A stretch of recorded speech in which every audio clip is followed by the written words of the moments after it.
पुनः हम सबके महापुण्य का उदय हुआ है।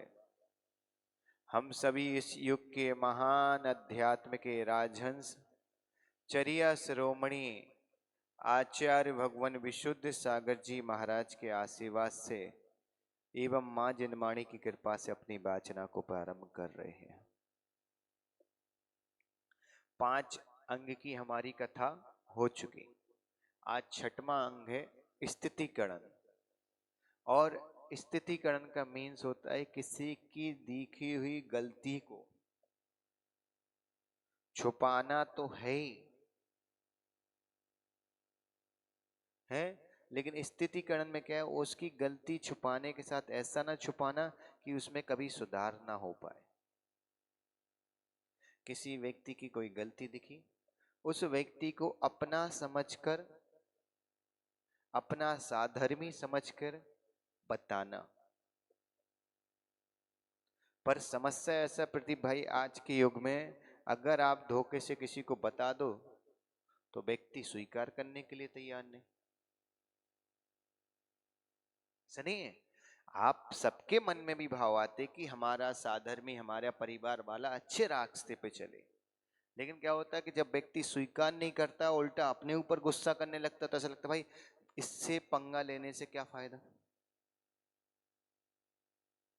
लेकिन याद रखना, अगर कोई व्यक्ति को अगर हम थोड़ा सा सुधार का रास्ता बता रहे, हो सकता है कि वो हमसे कभी गुस्सा हो जाए, हो सकता है कि वो हमसे नाराज हो जाए, तो याद रखना उस स्थिति में एक ही भाव रखना, एक ही भाव रखना कि हमारे मन में जो सुधार के प्रति भाव है ना, वो इसलिए नहीं कि वो व्यक्ति गलत है। क्यों है? क्योंकि हम ये चाहते कि हमारा हर धर्मात्मा, हर साधर्मी भाई अच्छे मार्ग पे चले, उसके अंदर अच्छी चर्या हो, उसके अंदर अच्छी क्रिया हो और अच्छे भाव हो। इस भाव को लेके हमें दूसरे की गलती को सुधारना चाहिए।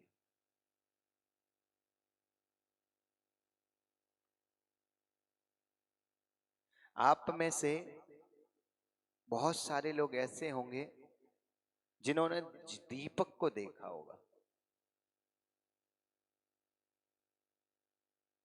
दीपक को देखा? दीपक, दीपक जिससे आरती करते, देखा? नहीं देखा तो वहां रखा है, देख लो, है ना। कभी आपने देखा दीपक जब जलता है तो वो क्या करता है, अंधकार को नष्ट कर देता है ना।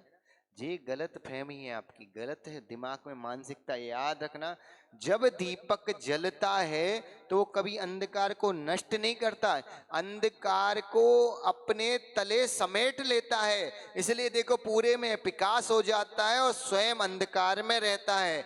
उसी तरह किसी व्यक्ति में दोष दिखे तो उसको नष्ट करने की मत सोचो, उसके दोषों को समेट कर एक स्थान पे इकट्ठा कर दो और उसको स्वच्छ और प्रकाशमय कर दो। तो हमें दूसरे की सुधार की भावना हमारी अच्छी है। अगर हम दूसरे के दोष को देखकर उसको प्रचार कर रहे या उसको नष्ट करने की सोच रहे तो वो कभी नहीं होगा। दीपक जलाते जलाते इतने वर्ष हो गए, दीपक से कम इतना तो सीख लो कि दीपक कभी अंधकार को नष्ट नहीं करता, दीपक सारे अंधकार को अपने तले समेट लेता है। उसी तरह किसी व्यक्ति में कोई बुराई है, कोई भूल है, उसको नष्ट करने का प्रयास मत करो। व्यक्ति नष्ट हो जाएगा तो हमारे साधर्मी नष्ट हो जाएंगे। इसलिए उसकी बुराइयों को एक स्थान पर रखो और जब समय आएगा उस बुराई को उठाकर बाहर फेंक देंगे।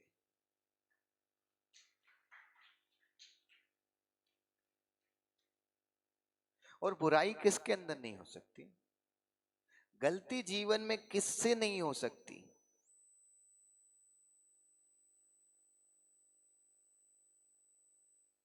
है कमलेश भाई, कभी तुमने सोचा कि गलती है जो जीवन में वो किससे नहीं हो सकती? आप विश्वास रखना, गलती दुनिया में जो व्यक्ति जीवित है उस हर व्यक्ति से नियम से गलती होगी ही। और जब हर व्यक्ति से गलती होगी तो इस बात को याद रखो, चाहे वो व्यक्ति मुनि हो, चाहे वो व्यक्ति इंसान हो, चाहे साधर्मी हो, चाहे अजैन बंधु हो, चाहे जैन बंधु, हर व्यक्ति से नियम से भूल होगी। और जब भूल होगी तो इसलिए याद रखना उसको भूल सुधार करने का मौका भी मिलना चाहिए। आदिनाथ भगवान से गलती हुई, उनने मुसीका लगाया कि नहीं, उनको फल मिला कि नहीं, लेकिन उन्होंने अपनी भूल को सुधारा कि नहीं। मारीची से गलती हुई, उसने शेर की पर्याय में आने में इतने भाव लग गए भूल सुधारने में, लेकिन सुधारा कि नहीं।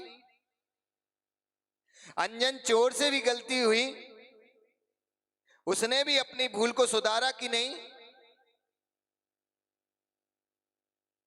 मां भरत की मां से भी गलती हुई कि राम जैसे पुत्र को 14 वर्ष के लिए जंगल जाना पड़ा, लेकिन जैसे ही वो जंगल के लिए निकले उनने अपनी भूल को सुधारा कि नहीं, उसने माफी मांगी कि नहीं। याद रखना गलतियां होना स्वाभाविक है, होंगी ही, क्योंकि गलती उन व्यक्ति से हो सकती जो व्यक्ति कुछ सोचते हैं या कुछ करने की भावना रखते, और जो व्यक्ति कुछ सोचते और करने की भावना नहीं रखते वो दो ही प्रकार के व्यक्ति होते दुनिया में, या तो मुर्दा होते हैं या परमात्मा होते हैं। तो हम सब परमात्मा भी नहीं है और हम सब मुर्दा भी नहीं। इसका मतलब क्या, हम सबसे नियम से गलतियां होंगी, और जब गलतियां हमसे हो रही तो उसी तरह किसी साधर्मी से होंगी, और जब किसी साधर्मी से गलती हो तो पहले उसकी गलती नहीं देखना, पहले उसमें जो अच्छाई है उनको देखना, और जब उसमें अच्छाइयों को देखना शुरू कर देंगे तो उसकी गलती के प्रति हमारे सुधार के भाव जाएंगे, और जब हम उसके अंदर गलतियों को देखना शुरू करते हैं तो उसकी गलतियों का प्रचार के भाव जाते हैं। एक व्यक्ति में अगर 100 गलतियां हैं तो याद रखना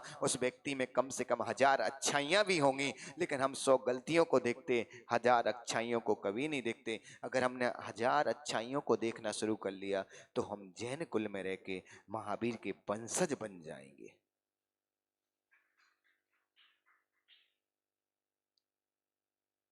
कमलेश, एक बालक था छोटा सा, किसी गुरुदेव का सानिध्य मिला, बच्चे आ जाते गुरुदेव के पास जुड़ जाते, और जब वो 4 महीने के लिए जुड़ जाते तो क्या होता है कि बच्चे रहते उनको तो समझ भी नहीं रहता क्या रात्रि भोजन है, क्या आलू प्याज है। उनको माँ बाप ने जो दे दिया खिला दिया, उनको पसंद आ गया, जो पसंद आया उनने वही मांगना शुरू कर दिया है।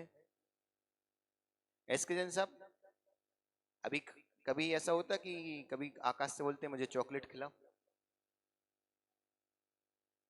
क्यों नहीं मांगता ना। छोटे में आकाश कभी चॉकलेट नहीं मांगी, मांगते। आप बताओ, हकीकत बताना आर के जैन साहब, जब से तुम बड़े हुए समझदार हुए, जब सही थे कि जब ना समझते तब सही थे। आप कल्पना करो, व्यक्ति जब से समझदार हुआ है, जैसे जैसे बड़ा हुआ बोलते कि समझदार हुआ है, और छोटे बच्चे को हम क्या बोलते, वो ना समझे। आप देखो छोटा बच्चा अगर किसी से लड़ ले तो सुबह लड़ता तो शाम को मिल लेता है, और बड़ा व्यक्ति कभी किसी व्यक्ति से लड़ भर ले एक बार, समझदार जिसको हम दुनिया में समझदार बोलते, वह व्यक्ति अगर धोखे से कभी लड़ भर ले उस व्यक्ति से, और कभी धर्म के क्षेत्र में 10 साल बाद भी काम पड़े तो हम उससे मदद नहीं लेते ना उसकी मदद करते। क्यों? अरे उस व्यक्ति ने उस समय हमसे बोला था, भाई बचपन में तुम्हें कितने लोगों ने बोला, तुम सुबह सुनते थे शाम को भूल जाते थे। अच्छा यही होता कि मनुष्य बड़ा ही नहीं होता ना, बचपन रहता ना, तो आज दुनिया की आधी लड़ाई तो आज ही खत्म हो जाती। हाँ बताओ, तुम समझदार बड़े हो के समझदार हुए कि ना समझ हुए? बड़े होने के बाद तुम एक चीज याद रखना, तुम ना समझ हो जाते हो, और वो छोटे छोटे बच्चे समझदार होते हैं, उन्हें मालूम है कि राग द्वेष करने से कभी किसी का हित नहीं होता, राग द्वेष को छोड़ने से जीवन में हित होता है। प्रदीप भाई बालक गुरुदेव से जुड़ गया, और उस बालक ने क्या किया, उस बालक ने एक छोटा सा नियम ले लिया। क्या?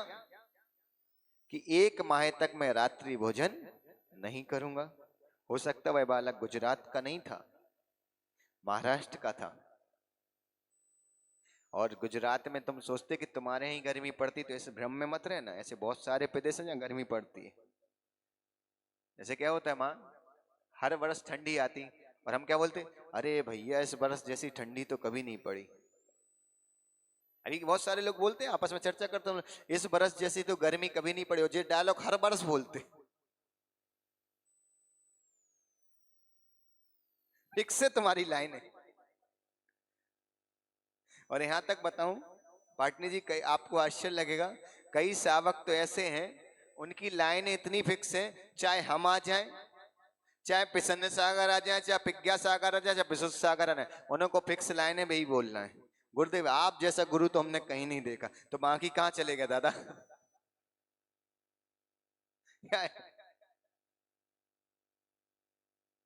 लेकिन उनकी लाइन फिक्स से बोलना है। उस बालक ने, रियल घटना बता रहा हूं, रियल घटना, उस बालक ने माँ रात्रि भोजन का त्याग कर दिया। बालक था, छोटा सा, मुश्किल से था 13-14 साल का, गांव का बालक। और आपको याद हो कि जब बच्चे खेलना शुरू करते ना, तो ना उनको भूख लगती ना प्यास लगती, वो तो खेलने में मग्न रहते। वह बालक भी अपने खेल में इतना मग्न था, इतना मग्न था कि आप कल्पना नहीं कर सकते। और भाई खेल खेलने में इतना मग्न था मदन भाई कि शाम का समय हो गया, उसने भोजन नहीं किया।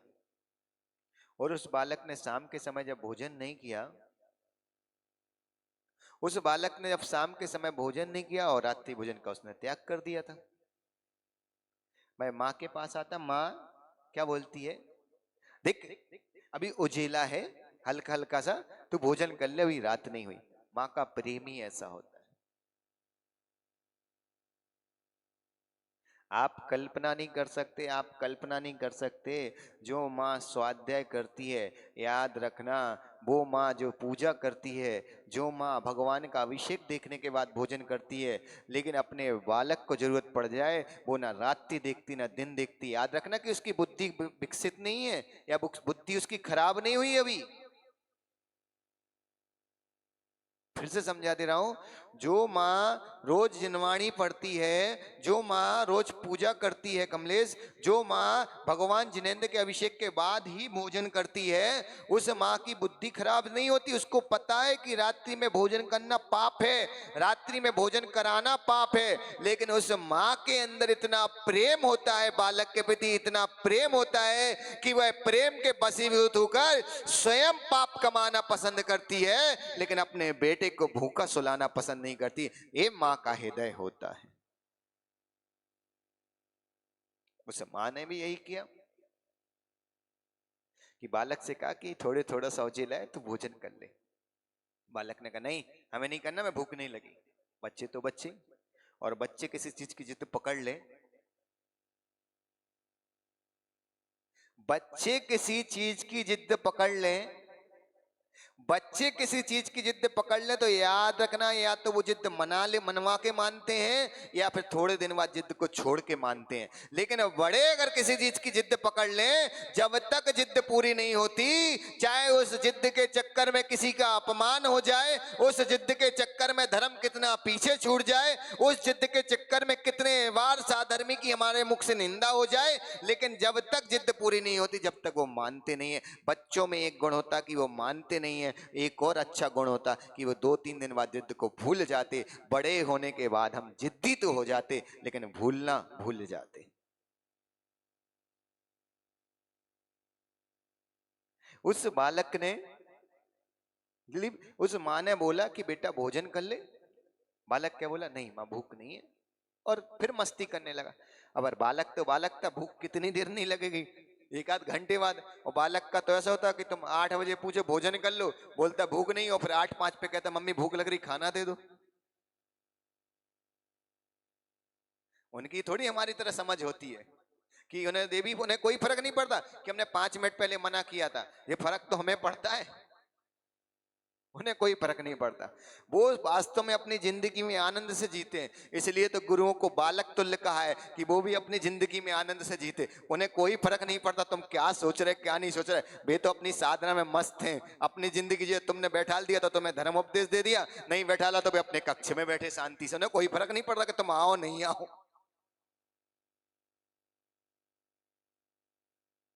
नहीं तो हमारे पार्टनी को पड़ता कि बेटे की शादी है, हम दिलीप के बेटे की शादी में गए थे, वो हमारी शादी में नहीं आया, नहीं आया तो हम क्या करें भाई, नहीं आना। हम तो गए थे अपना व्यवहार करने। हमारे रिश्ते भी तो ऐसे ही हैं, वो हमारे हमारे यहाँ आए तो हम उनके यहाँ जाएंगे। कैसे रिश्ते हमारे, हमारे जीवन में रिश्ते भी ऐसे चलते कि वो हमारे यहाँ आए तो हम उनके यहाँ जाएंगे।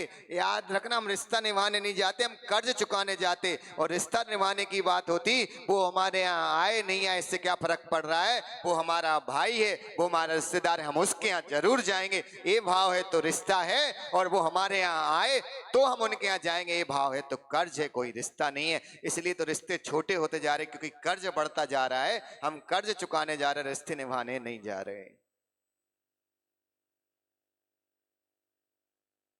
है कि नहीं मदन भाई? तुम ऐसे मत करना कि दिलीप हमारे यहाँ नहीं आया तो हम दिलीप के यहाँ नहीं जाएंगे। अरे क्यों नहीं जाएंगे, हक से जाओ। वो बुलाए जब मत नहीं, जब नहीं भी बुलाए तो भी जाओ, तुम्हारा तो पूरा अधिकार है, तुम बड़े भाई हो। और दिलीप कुछ बोले तो कहना तेरी गलती, तू पहले पैदा हो जाता, हमने को थोड़ी रोका था, तू लेट आया, तेरी गलती, इसमें हमारी क्या गलती? ये हमारा पुण्य का नहीं होगा कि हम पहले आए, तेरा पाप है कि तू बाद में आया, तुम पहले आ जाते, हमने तो रोका नहीं। उस बालक को माँ ने समझाया। थोड़ी देर बाद माँ रात्रि होती है और भाई बोलता है कि माँ भूख लग रही है। माँ बोलती कि भोजन कर ले। भाई बोलते हैं कि नहीं माँ, मैंने रात्रि भोजन का त्याग किया, भोजन कैसे करूं? माँ समझाती कोई बात नहीं बेटा, भोजन कर ले, सुबह अपन गुरुदेव के पास चलेंगे, पुनः नियम ले लेंगे, पुनः इसका प्रायश्चित कर लेंगे, लेकिन तू भोजन कर ले, भूखे ना रहे। और क्या हुआ? वह बालक बोलता है नहीं माँ, मैं भोजन नहीं करूंगा। बार बार माँ समझा रही कि बेटा भोजन कर ले, माँ बेटा भोजन कर ले। आप कल्पना करो, जिस दिन बेटा भोजन नहीं करता ना, पूरी रात माँ को नींद नहीं आती जब तक बेटा भोजन ना कर ले। और बेटे ऐसे होते कि माँ ने भोजन किया नहीं किया उन्हें कोई फर्क नहीं पड़ता, उन्हें तो अपना भोजन मिल गया। घर में आने के बाद माँ से भी नहीं पूछ पाते कि भोजन किया कि नहीं किया। ये माँ और बेटे में अंतर होता है।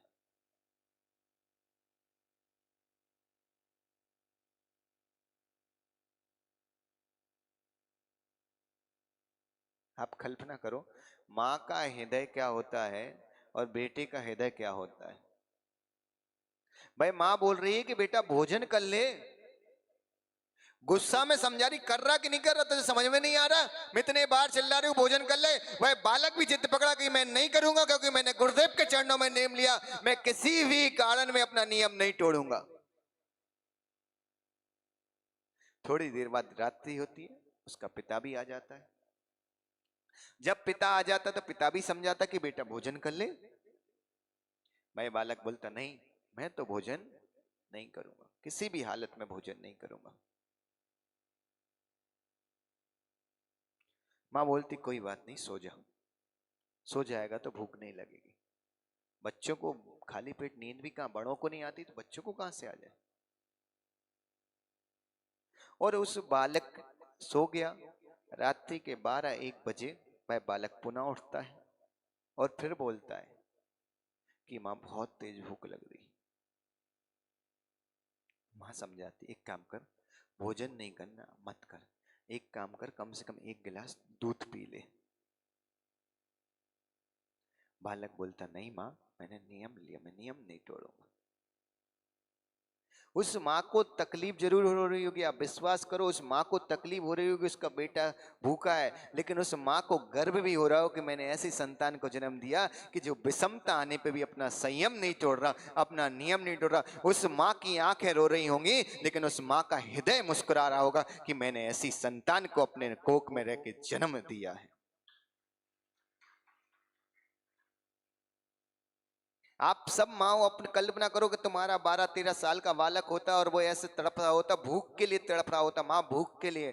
अरे माँ का हृदय वो होता है कि स्वयं मुंह में गिलास और हाथ में गिलास पकड़े हो ना रोटी का, और उस समय बालक स्कूल से आ जाए और बोले बेट माँ भूख लगी, वो अपनी थाली छोड़ के पहले उसको भोजन कराती है। ये माँ, उस माँ की आंखों में कितनी अश्रु होंगी, लेकिन हृदय मुस्कुरा रहा हो कि मेरा बेटा नियम नहीं तोड़ रहा, मेरा बेटा नियम के प्रति दृढ़ता से पालन कर रहा है।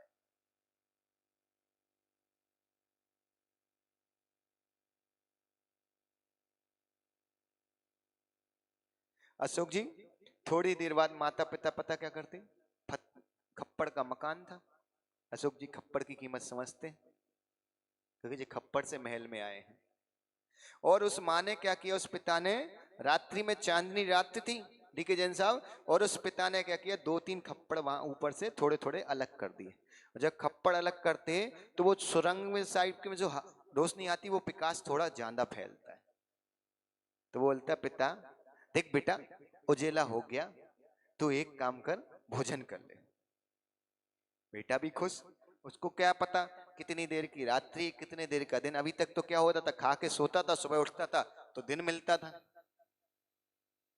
उसको तो रात्रि और दिन का कोई अंतर पता ही नहीं था। दिन भर खेला, थक गया तो रात्रि हो जाती थी, रात्रि को सोया उठा तो दिन हो जाता था। बच्चों के लिए तो यही दिन रात होते हैं। दिन रात तो वास्तव में हम जैसे लोगों के लिए होते, इतने काम, इतना सब कुछ, संडे से लेके मंडे तक सब हमारे लिए, बच्चों के लिए कुछ नहीं होते। तुमने बोल दिया स्कूल जाना तो चलेगा, तुमने बोल दिया छुट्टी तो छुट्टी, ना उन्हें छुट्टी पता ना स्कूल पता।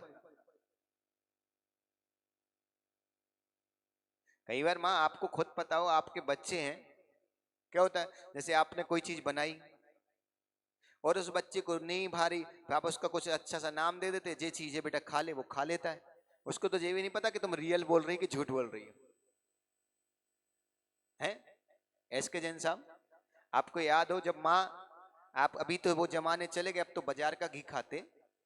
पहले एक काम होता था दिलीप, घर में घी बनता था मिलाई का, और मिलाई का घी बनता था तो माँ क्या होता था, जो उसका वो घी निकलने का जो उसका जो बचता था ना, उसमें थोड़ी शक्कर डाल के एक बर्फी बनती थी। क्या बोलते उसको,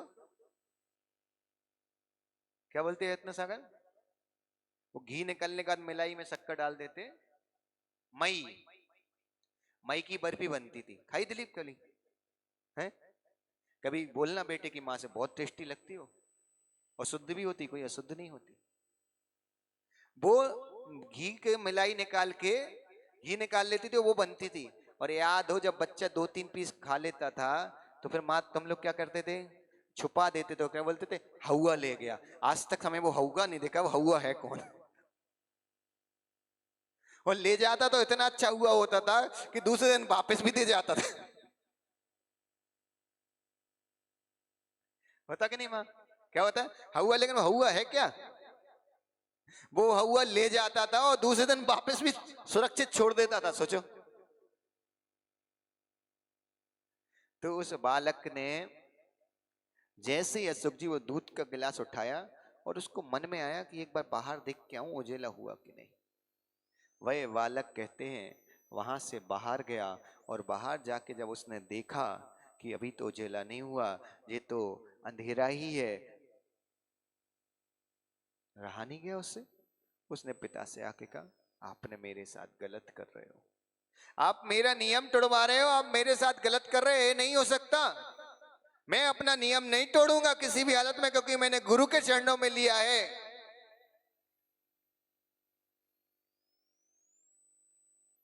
आपको क्या लग रहा है, वो बालक गुरु के सानिध्य में गया, वह बालक गुरु के सानिध्य में गया इसलिए दृढ़ है कि उस बालक को गुरु के सानिध्य में पहुंचाने वाले माँ बाप धर्मात्मा, इसलिए वो गुरु के सानिध्य में गया।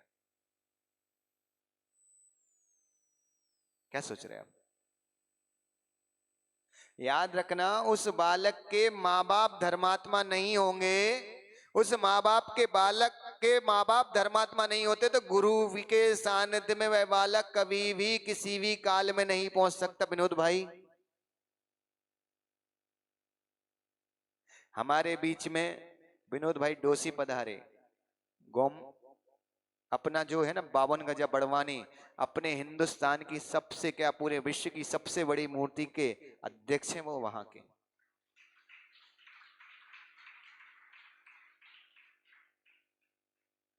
तो वह बालक जब गया, आप क्या सोच रहे, वह बालक जब गया तो वह बालक जो गुरु के सानिध्य में नियम लिया, वो गुरु के सानिध्य में नियम लिया इसलिए महान है कि उसके पास अच्छे माँ बाप है, इसलिए वो महान है। आप कल्पना करो विनोद भाई, कोई बालक छोटा सा गुरु के सानिध्य में जाके नियम लेता है, तुम इतनी बड़ी संस्था के अध्यक्ष हो, हैं, बड़ी बड़ी जगहों के तुम ट्रस्टी हो, तो स्वाभाविकता तुम्हें दान देते होगे तो बुद्धि तो होगी क्यों देना। तुमसे ही पूछ ले रहे, एक बताओ, एक बालक गुरु के सानिध्य में छोटी अवस्था में जाके कोई नियम लेता है, कोई नियम पालता है, तो वह गुरु के सानिध्य में क्या इसलिए नियम लेता है कि उसको अच्छे माँ बाप मिले, कि जो गुरु के सानिध्य में भेजते हैं। तो गुरु यहाँ महान है कि सबसे पहले वो माँ बाप महान है कि उस बच्चे का सौभाग्य कि उसको ऐसे माँ बाप मिले। अब आपने देखो आपके पास गुरु अच्छा है कि नहीं, है कि नहीं? बस आपके पास एक चीज की कमी है, गुरु तो आपका आज भी अच्छा है, बस माँ बाप आज अच्छे नहीं है। माँ बाप अच्छे हो जाएं तो तुम्हारे बच्चे भी आज अच्छे हो जाएं। अशोक जी, वह बालक रात्रि के 3 बजे तक इतना तड़फा, लेकिन उस बालक ने रात्रि भोजन नहीं किया। और कहते हैं वह बालक रात्रि में भूख के कारण उसके प्राण निकल गए। याद रखना, भूख के कारण प्राण निकले, रात्रि में भूख के कारण प्राण निकले, लेकिन नियम के साथ प्राण निकले। वह बालक आगे चलकर स्वर्ग में देव हुआ और वहां से देव पर्याय से चित्त होकर मथुरा का सेठ पाल नाम का सेठ हुआ।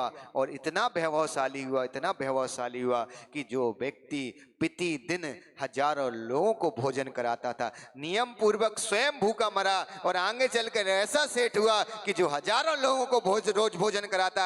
याद रखना, जब तुम्हारे पास पैसा बढ़ जाए और लोगों को भोजन कराने के भाव आए, अशोक जी तुम भोजनशाला चला रहे, याद रखना कि पूर्व पर्याय में तुमने कोई नियम पाला होगा, रात्रि भोजन का नियम पाला होगा, उस दृढ़ता के कारण आज तुम्हारे अंदर ऐसे भाव आ पा रहे कि तुम दूसरे को भोजन करा पा रहे। याद रखना, जो व्यक्ति नियम पाल सकता है वही व्यक्ति दूसरे को भोजन करा सकता है। जो व्यक्ति नियम नहीं पाल सकता वो भूख के लिए तड़प सकता है, लेकिन कभी दूसरे को भोजन नहीं करा सकता। स्थितीकरण अंग क्या कह रहा है? दूसरे की गलती दिखने के बाद छुपाना। दूसरे की गलती दिखने के बाद छुपाना। एक घटना हुई आचार्य भगवान विद्यासागर जी की जीवन की। उनके पास विनोद भाई एक महाराज जी चले गए दूसरे महाराज जी की शिकायत लेके कि देखो वो महाराज जी दोपहर सामयिक में सो रहे। तो महाराज आचार्य जी पता क्या बोले? बोले बेटा वो तो सो ही रहा है? वो सो रहा है इसलिए सामयिक नहीं कर रहा, और तू उसको देख रहा है इसलिए सामयिक नहीं कर रहा। तो कम से कम वो अपने शरीर को स्वस्थ कर रहा, तू ना अपने शरीर को स्वस्थ कर पा रहा ना अपनी आत्मा को स्वस्थ कर पा रहा। तो ऐसे ही तो होता है हमारे साथ। हम मंदिर में जाते, अमुक व्यक्ति देखो वैसे अभिषेक कर रहा है, वो व्यक्ति वैसे पूजा कर रहा है, तो वो तो कर नहीं रहा है, कम से कम वो मंदिर में बैठ के आराम कर रहा है। कोई व्यक्ति प्रवचन सभा में आकर रोज टिक के सो जाए और हमारा कमलेश उसको देखता रहे कि देखो वो सो रहा है, तो भाई वो तो अपना रेस्ट करके आराम कर ले रहा है। ना तू खुद सो पा रहा है, ना उसको सो देने के चक्कर में, देखने के चक्कर में गुरुदेव के प्रवचन सुन पा रहा है। तू तो दोनों जगह से क्या, वो कम से कम एक जगह से स्वस्थ है, शरीर तो स्वस्थ कर रहा है, आत्मा स्वस्थ नहीं कर पा रहा। तो गलत है माँ, है ना? हम गलत बोलते ना, है गलत बोल रहे हैं।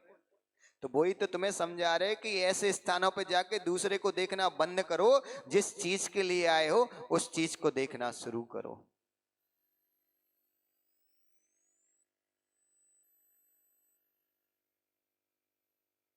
क्या होता है,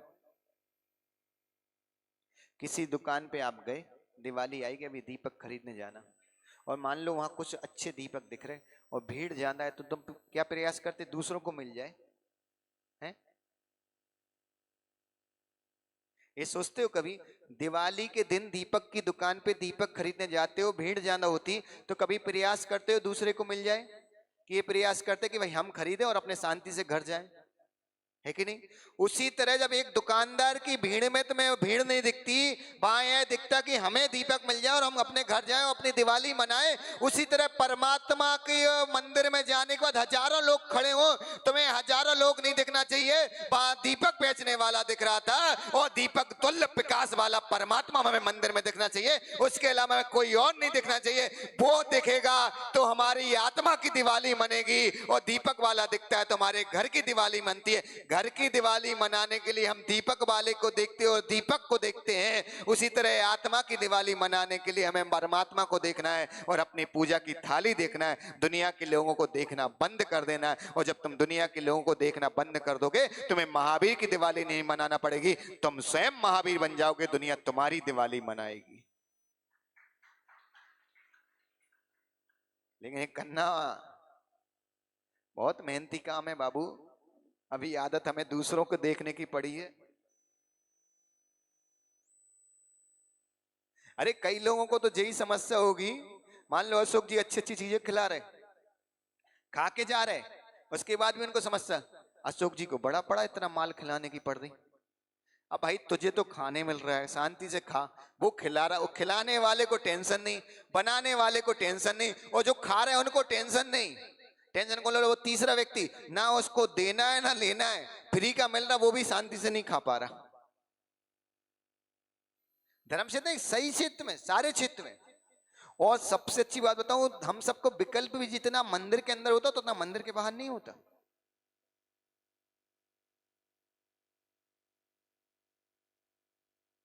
जितना विकल्प हमने मंदिर के अंदर मचा के रखा है उतना मंदिर के बाहर नहीं है।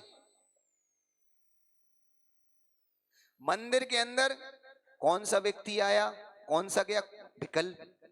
उस व्यक्ति ने कैसे द्रव्य चढ़ाई, ये विकल्प। वो व्यक्ति कैसे पूजा करता है, ये विकल्प। वो व्यक्ति कैसे अभिषेक करता है, ये विकल्प। और दुकान में कोई विकल्प नहीं, कौन सी जात का आया, कौन सी पात का आया, क्या खा के आया, क्या खा के नहीं आया, वो हमें छू के जा रहा है, छूने योग्य है कि नहीं है, कोई विकल्प नहीं। बस वहां एक ही आनंद, हरे हरे दे जा और माल ले जा। यहां क्यों विकल्प? मंदिर की विकल्प की दुकान है। तो याद रखना, स्थितिकरण हमें ये सिखा रहा, कभी भी किसी के दोस्त दिख जाए, वो दोस्त स्वप्न में भी किसी को मत बताओ, ठीक है? क्योंकि उस व्यक्ति में एक गलती है तो 10 अच्छाई होंगी, तो हमारा ध्यान अच्छाई की तरफ जाए।